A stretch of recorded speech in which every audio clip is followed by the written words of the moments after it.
দুর্নীতি। স্বাস্থ্য ব্যবস্থা বলে super speciality hospital, medical college, এ তো নরেন্দ্র মোদীজির স্কিম। প্রত্যেকটা জেলায় জেলায় মেডিকেল কলেজ করা। একটা সার্জন পাবেন, একটা নিউরো সার্জন পাবেন, যান না, রেফার করা হসপিটাল। সাধারণ মানুষের কোনো সুযোগ নেই। বেকার যুবকরা তারা অধিকাংশই বাড়িতে থাকে না, অন্য রাজ্যে কাজে চলে যায়। ঝাড়খণ্ডে চলে গেছে, ছত্তিশগড়ে চলে গেছে, উড়িষ্যাতে গেলেও কাজ হয়, এখানে কাজ পাওয়া যায় না। জঙ্গলমহল থেকে কি পেয়েছেন? দুটো জিনিস পেয়েছেন। এক হচ্ছে চুরি। কি চুরি করেনি? হাজার হাজার ল্যাট্রিন নরেন্দ্র মোদীজি দিয়ে গেছেন পশ্চিমবঙ্গে। আজকে তিনি মালদায় বলেছেন আমি 80 লক্ষ শৌচালয় দিয়েছি বাংলাকে। 19 সালে লোকসভাতে হারার পরে মুখ্যমন্ত্রী আমাকে জিজ্ঞেস করছিলেন, শুভেন্দু এ কি হলো? আমি কিচ্ছু করতে হবে না। ঝাড়গ্রাম সদর ব্লক, বিনপুর 1, বিনপুর 2, জামমনি 4টে ব্লকে স্পেশাল অডিট পাঠান। আপনার লোকেরা এত নিম্নমানের 12,000 টাকার বাথরুম গুলো খেয়ে ফেলেছে, একটাও অস্তিত্ব নেই। কাগজপত্র দেখে টাকা লুট করে নিয়ে গেছে। আবাসের বাড়ি 40 লক্ষ বাড়ি মোদিজি দিয়েছেন, আপনাদের এখানে বাড়ি কেউ পাননি, আপনারা তৃণমূল লুট করেছে। প্রকৃতি মা যা দিয়ে গেছে, আপনার মোরাম, আপনার বেলপাহাড়িতে আয়রন ওর, পাথর এবং নদীগুলোকে কাঁসাই থেকে শুরু করে সুবর্ণরেখা, নদীগুলোর কোনো অস্তিত্ব আছে? কোন নদীর অস্তিত্ব আছে? সব নদী কেটে কুটে শেষ করে দিয়েছে। প্রত্যেক বছর যখন জল জমা হয় বর্ষার সময়, কতজন ডুবে মরে যায়, কোথায় গর্ত আছে কেউ জানে না। এত লুট। একটা ঘাট বৈধ হয়, 9টা ঘাট অবৈধ। এবং এর সঙ্গে এই যে দেখছেন না তোলামূল, এদের সব মিটিং করছে অবৈধ বালিঘাটের ইজারাদাররা। আর এদের সঙ্গে কি পেয়েছেন আপনারা? পুলিশি রাজ, মিথ্যা মামলা।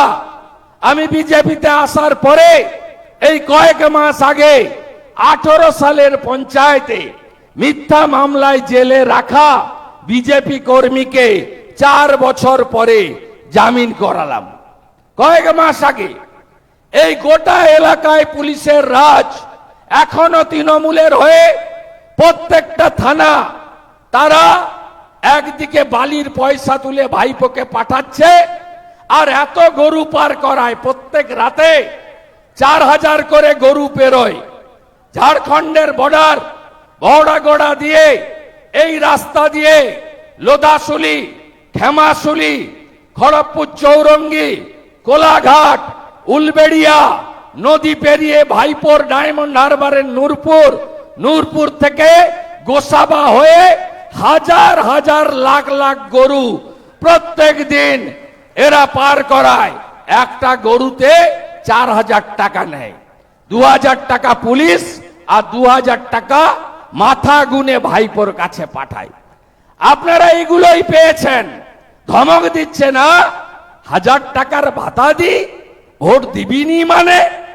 আরে ও ভাতা তোর বাপের টাকা, তোর পৈতৃক সম্পত্তি থেকে টাকা দিস।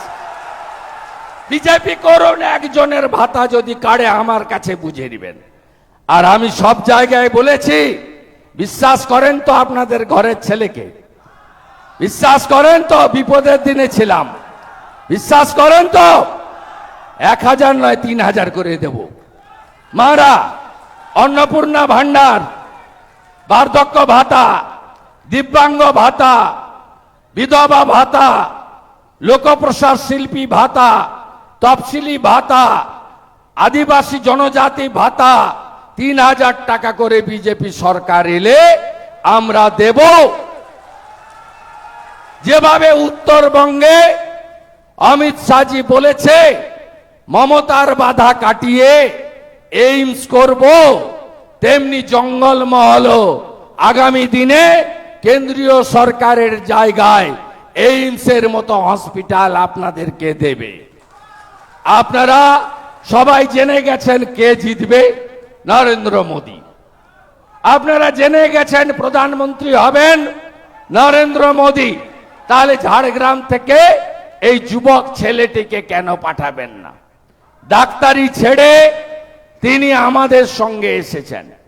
আরো 30 বছর তার চাকরি ছিল, আরো কয়েক কোটি টাকা সে রোজগার করতে পারত। তার মিসেসও ডাক্তার, তার কি স্বার্থ আছে? তিনি আপনাদের জন্য কাজ করতে চান। কুনর হেমব্রম সাহেব চেষ্টা করেছেন, প্রশাসন সহযোগিতা করেনি।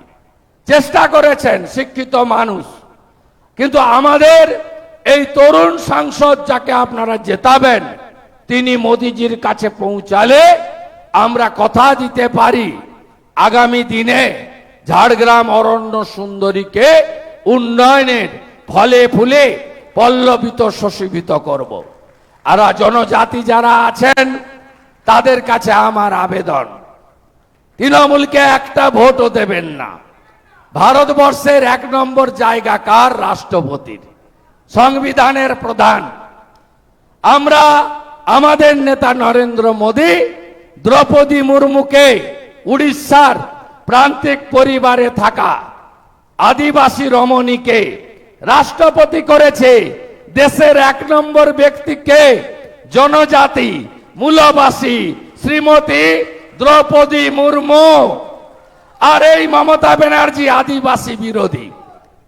এই মমতা ব্যানার্জি আর তার লোকেরা, তার যারা এমএলএ আছে, দুলাল মুর্মু, খগেন মাহাতো, বীরবাহ হাঁসদা, দেবনাথ হাঁসদা, এরা যশবন্ত সিংকে ভোট দিয়েছে, দ্রৌপদী মুর্মুকে ভোট দেয়নি। সম্প্রতি যে ভোটগুলো হলো রাজস্থান, ছত্তিশগড়, মধ্যপ্রদেশে আমরা সরকার করেছি। তার মধ্যে মধ্যপ্রদেশে মুখ্যমন্ত্রী হয়েছে ওবিসি গোপ সমাজ থেকে, যারা অরিজিনাল ওবিসি, কুম্ভকার, কর্ণকার, কর্মকার, স্বর্ণকার, তেলি, তিলি, কুর্মী, মাহাতো, ঘোষ, গোপ, এরা মমতা ব্যানার্জির আমলে ওবিসি বি হয়ে গেছে। ওবিসি এ করা হয়েছে অন্যদের ভোট ব্যাংকের রাজনীতির জন্য। তাই কুম্ভকার সমাজের নেতারা আমার কাছে এসেছেন 3 জন, তাদের 1 লক্ষ ভোট আছে মেদিনীপুরে, ঝাড়গ্রামে। সব ভোট তারা বিজেপিকে দেবেন ঠিক করেছেন। তাদের সমাজের নেতারা এসেছেন, তারা সমর্থন করবেন, কারণ মমতা ব্যানার্জি তাদের ওবিসির অধিকার কেড়ে নিয়েছে। বিশ্বকর্মা যোজনা, হাতের কাজ যারা করেন, নাপিত থেকে শুরু করে, ধোবি থেকে শুরু করে, মালাকার থেকে শুরু করে, কাঠের কাজ যারা করেন, বেতের কাজ যারা করেন, কাঁসা শিল্পের কাজ যারা করেন, তাদের কাছ থেকে তিনি তাদের মোদিজির বিশ্বকর্মা যোজনা পশ্চিমবঙ্গে দিতে পারেনি। তাই পশ্চিমবঙ্গে লোকসভা ভোটের পরে আমরা একদিনে 2 লক্ষ বিশ্বকর্মাকে আমরা মেশিন কেনার জন্য 15,000 টাকা, মোদি গ্যারেন্টিতে 1 লক্ষ টাকা লোন দেব। ডিএমদের রেকমেন্ডেশন লাগবে না। আমরা সিদ্ধান্ত নিয়েছি। উজালার গ্যাস 10 কোটির বেশি মহিলা পেয়েছে।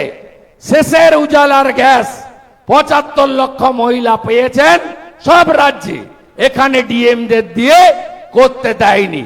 আমরা এটাও বদলাবো। জনজাতিরা ছত্তিশগড়ে বিষ্ণুদেব সাঁইকে আমরা মুখ্যমন্ত্রী করেছি। আমরা আপনাদের সহযোগিতা করতে চাই। ভারতবর্ষের মধ্যে একমাত্র রাজ্য যেখানে একলব্য রেসিডেন্সিয়াল স্কুল মমতা ব্যানার্জি জনজাতিদের জন্য চালু করতে দেয়নি। আমাদের যারা প্রাচীন জনজাতি গোষ্ঠী আছে 75টা, 37,000 গ্রামকে ভারত সরকার দত্তক নিয়েছে। মডেল গ্রাম পশ্চিমবঙ্গে মমতা ব্যানার্জি করতে দেয়নি। তাই সোরেন, মুর্মু, হাঁসদা, মান্ডি, মাঝি, সিং আমার যারা মূলবাসী তারা সবাই মমতা ব্যানার্জিকে 25 মে ঝাড়গ্রামের মাটিতে শিক্ষা দেবেন। কুর্মী সমাজ আন্দোলন করছেন, এই সামাজিক আন্দোলন আমরা কখনো বিরোধিতা করিনি। আপনাদের কাছে আমি বলতে চাই, কুর্মী সমাজের ভোট দরকার নেই কে বলেছিলেন? ভাইপো বলেনি, ভাইপো বলে যায়নি, ভাইপো বাঁকুড়াতে বলে যায়নি যে কুর্মীরা তৃণমূলকে ভোট দেয় না, আমার কুর্মীদের ভোট লাগবে না, বলেছে কিনা? যেহেতু কুর্মীদের ভোট লাগবে না, তাই কুর্মীদের ভোটটা বিজেপি থেকে সরাতে হবে। অজিত প্রসাদ মাহাতো, আপনি কার ভোট কাটার জন্য পুরুলিয়ায় লড়ছেন? চোর তৃণমূলকে জেতানোর জন্য? এখানে অনুপ মাহাতো তৃণমূলের সঙ্গে সেটিং করেছে, একটা প্রার্থী দিয়েছে, আর যেহেতু এখানে এসটি রিজার্ভ, এখানে মাননীয় সূর্য বেসরা মহোদয়কে প্রার্থী করেছে কুর্মী সমাজের নামে। তিনি বলছেন আমি মমতা ব্যানার্জিকে প্রধানমন্ত্রী দেখতে চাই। আরে বেসরা সাহেব, কি করে প্রধানমন্ত্রী মমতা ব্যানার্জি হবে? মোট আসন 543, লাগবে 272। মমতা ব্যানার্জি আর তার ভাইপো লড়ছে 45টাতে, 5টাও পাবে না। গরুর গাড়ির যেদিন হেডলাইট লাগবে আর স্যান্ডো গেঞ্জিতে বুক পকেট লাগবে, সেদিনই আপনার প্রধানমন্ত্রী মমতা ব্যানার্জি হবে। তার আগে হওয়ার কোনো চান্স নেই। আমরাই তো সরকার করব। এইবার 400 পার হবে। অলরেডি সুরাটে বিজেপি একটা সিট পেয়ে গেছে। তাই বেসরা সাহেব এখানে কুর্মী ভোট কাটার জন্য নেমেছে। আমি চ্যালেঞ্জ করছি আজকে কুর্মী সমাজের ঝাড়গ্রামের নেতাদের, অনেক নেতারাই আমাকে সমর্থন করবেন বলেছেন। আমি এখানে অনেক হলুদ গামছা পরা ছেলে দেখছি, অনেককে যারা মাহাতো কুর্মী তারা এখানে অনেক এসেছেন। আমি তাদের কাছে প্রশ্ন, তাদের মাধ্যমে অজিত মাহাতোকে প্রশ্ন করতে চাই। আপনারা জানেন একটা জাতির উপর সমীক্ষার জন্য CRI report, cultural research institute, আর ঝাড়খণ্ডে টিআরআই ট্রাইবাল রিসার্চ ইনস্টিটিউট কেন্দ্রে পাঠাতে হয়। আপনারা বলুন, পশ্চিমবঙ্গ সরকারের কাছে 8/1/2017 ভারত সরকার কুর্মী জাতির উপর সিআরআই রিপোর্টকে কেন্দ্রে পাঠায়। তারপরে আরজিআই, রেজিস্ট্রার জেনারেল অফ ইন্ডিয়া, 17 থেকে 24 এই 7 বছরে 10 বার ভারত সরকার যৌক্তিকতা অর্থাৎ জাস্টিফিকেশনের জন্য চিঠি দিয়ে জানতে চেয়েছে। লাস্ট চিঠির ডেটটাও কুর্মী ভাইরা, বোনেরা, দিদিরা, দাদারা শুনে রাখুন, 16/3/2023 মার্চ মাসে লাস্ট চিঠিটা দিয়েছে। 10 বার চিঠি দিয়েছে কেন্দ্র। 10টা চিঠির একটা উত্তরও এই ঠগি পিসি মমতা ব্যানার্জি দেয়নি, উত্তর দেয়নি। আর উল্টো দিকে আপনারা, যে ভাইপো তৃণমূলের মালিক, বলে গেছে কোনো কুর্মী ভোট আমার লাগবে না,